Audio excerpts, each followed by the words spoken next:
একটা জানোয়ার, প্রাক্তন একটা জানোয়ার, আমি জানোয়ারের বাচ্চা। আমার বউকেও বিয়ে করার পরে এগুলা ট্যাগ বা ইনবক্স পেতে হয়েছে। আমার জন্য খুব কষ্টদায়ক, একটা নন মিডিয়ার মেয়ে লতে পড়তেছে। এখন দেখেন ওই প্রাক্তন জানোয়ারটা আসলে আমি না ভাই। আপনি যদি পুরো ভিডিওটা দেখেন, আচ্ছা অহনত নামটা বলতে পারেন, ওটা মেহেদী হাসান হৃদয়, হ্যাঁ, বরবাদ সিনেমার ডিরেক্টর, ঠিক আছে। ওইটা তার সাথে তার 6 বছরের রিলেশন ছিল। আমি মাঝখানে 7 মাসের একটা বন্ধুত্ব করছি, তখনও তার সাথে তার যোগাযোগ ছিল। আমার এই কারণেই ওর সাথে সম্পর্কটা টিকে নাই। আমি যখন টের পাইছি যে তার সাথে তার সম্পর্ক ছিল, আমি তাকে বিয়ে করতে পারি না। বিয়ে করা দূরে থাক, আমি প্রেমটাই কন্টিনিউ করি নাই।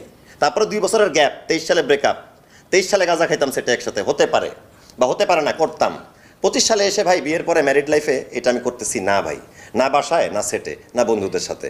ভাই বয়স, বিয়ে করলে আপনি তো বোঝেন যে ম্যারিড লাইফের সাথে শ্যুট করার জন্য তো একটা সুন্দর জীবনযাপন করার চেষ্টা করে প্রতিটা পুরুষ মহিলা, ঠিক আছে।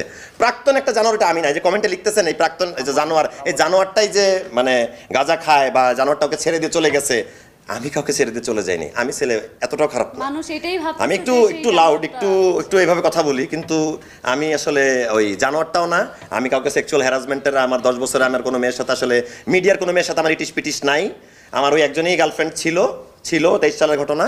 কিন্তু এছাড়া আশেপাশে ওদের সাথে যে 2 দিন কথা বলবো, চ্যাট করছি, এই সামান্থা আসো একটু কফি খাই, আল্লাহর কসম, আমার বাপ মায়ের কসম, আমার এই চরিত্রে এইসব জিনিসটা